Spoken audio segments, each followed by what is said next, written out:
everyone, welcome back to Shri Raksha Academy.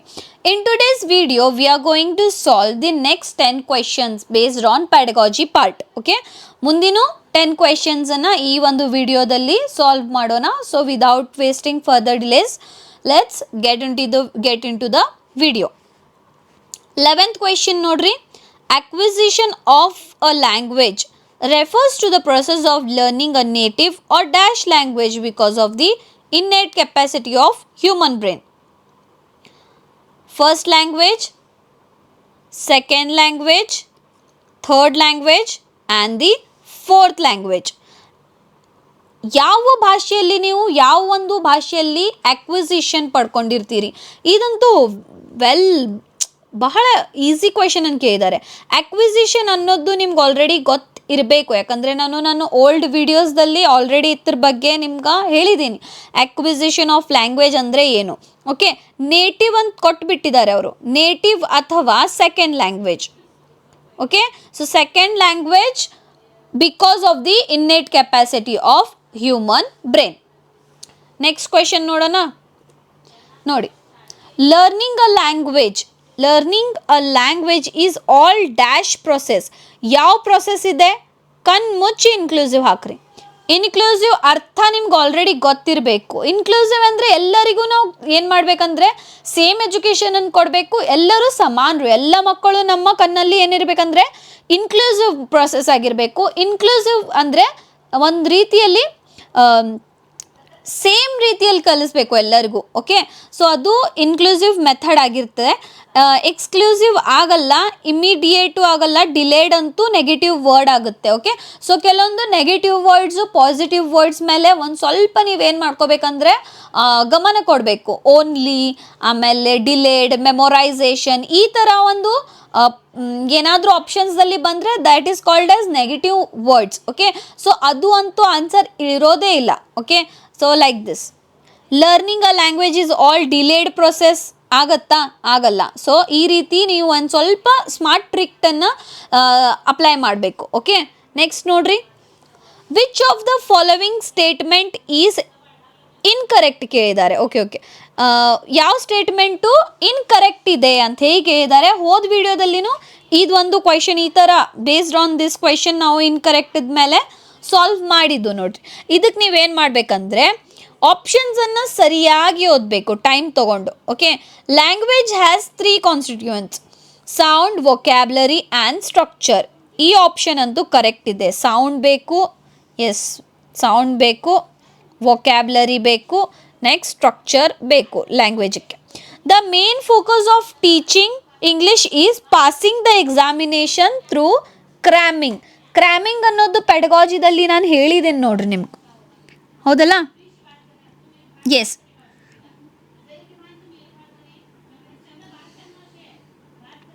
Next ನೋಡ್ರಿ. The main focus ಆಯ್ತಾ? Regional speech habits. Yes, regional speech habits do not influence pronunciation ಅಂತ ಹೇಳಿದ್ದಾರೆ. Influence ಆಗುತ್ತೆ, do not ಆಗೋಲ್ಲ. Okay, so do influence pronunciation of English words. So this statement is incorrect. None of the above antu baralla. 14th question nodri. The chief aim of Kothari Commission was. Aim ಏನਿತ್ತು Kothari commission ಅದ್ದು ಅಂತೆ. Social ಸೈನ್ಸ್ದಲ್ಲಿ ನಿಮ್ಗೆ already ಇದು ಗೊತ್ತಿರಬೇಕು. What is the aim of Kothari commission? To promote teaching of English, to make teaching of English effective, to promote regional languages, to promote multilingualism and national harmony. Yes, aim ಏನಿತ್ತಂದರೆ to promote multilingualism, okay, in education and national harmony. So ಇದೊಂದು aim Kothari ಕಮಿಷನದ್ದು ಇತ್ತು. Option D correct. Next ನೋಡ್ರಿ. Which of the following is not a characteristics of curriculum?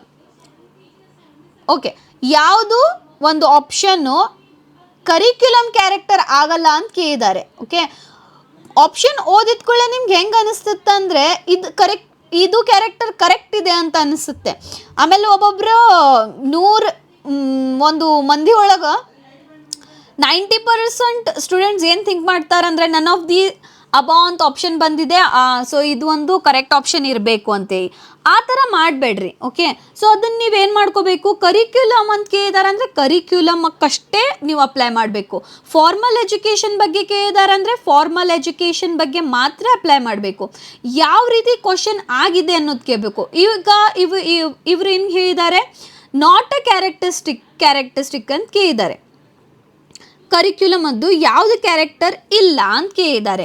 The content, teaching strategies and learning experience which will be the necessary to achieve educational planning. ನೋಡ್ರಿ, ಮತ್ತೊಮ್ಮೆ ಓದ್ಕೊಳ್ರಿ.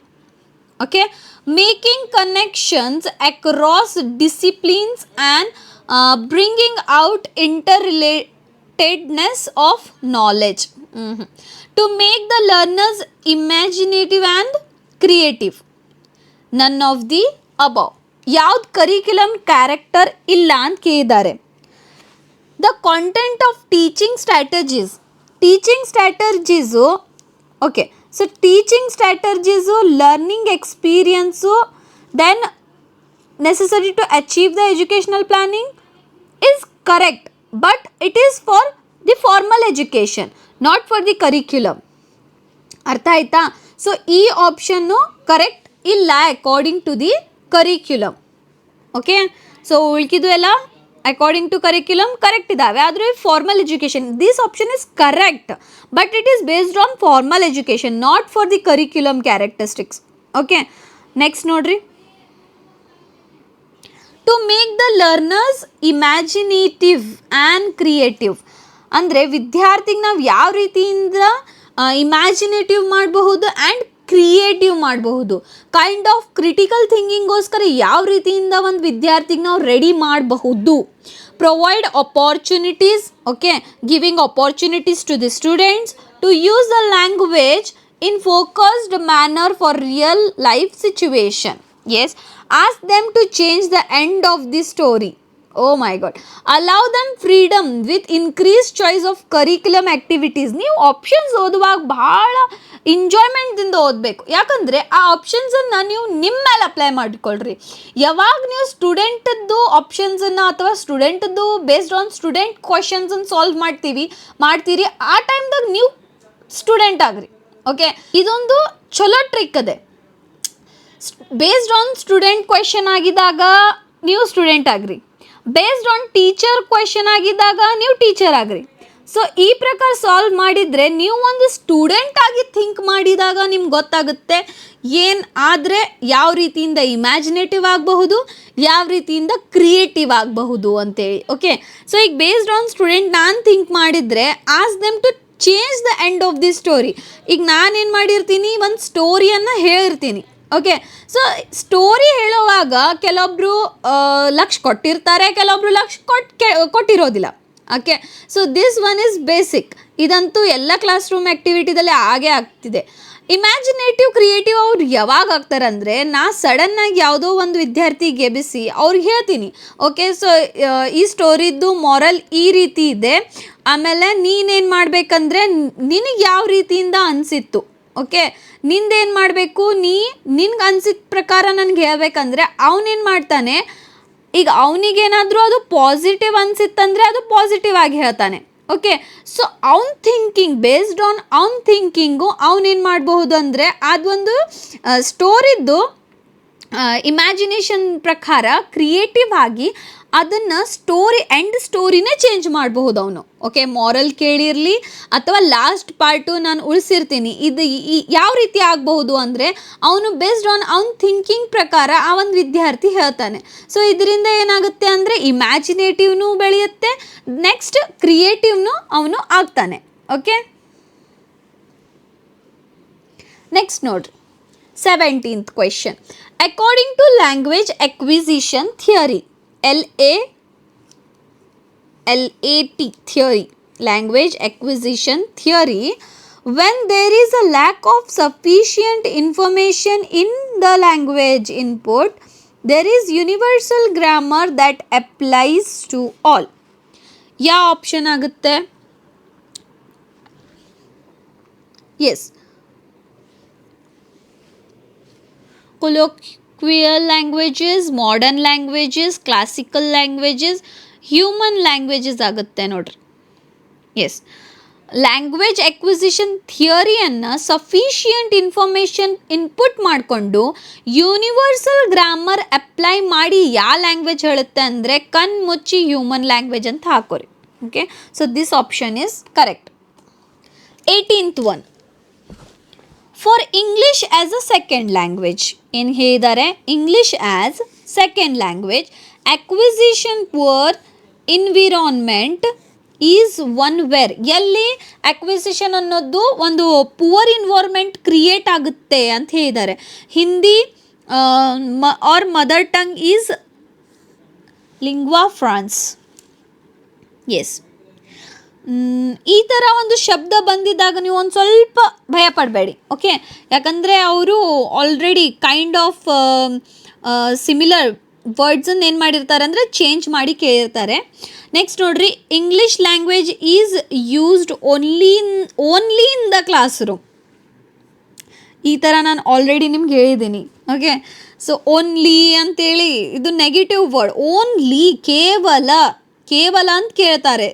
ಕೇವಲ ನಾವೇನಾದರೂ English language class ರೂಮ್ದಲ್ಲಿ ಹೇಳಿದರೆ ಬೇರೆ ವಿಷಯ, ಬೇರೆ languages English ಅರ್ಥ ಆಗದೇ ಇರೋವಂತಹ ವಿದ್ಯಾರ್ಥಿಗಳಿಗೆ ಲರ್ನಿಂಗು ಕಠಿಣ ಆಗುತ್ತೆ. ಸೊ ಕೇವಲ ಇಂಗ್ಲೀಷ್ ಲ್ಯಾಂಗ್ವೇಜ್ ಯೂಸ್ ಮಾಡೋದು negative point. English is not spoken at home at all.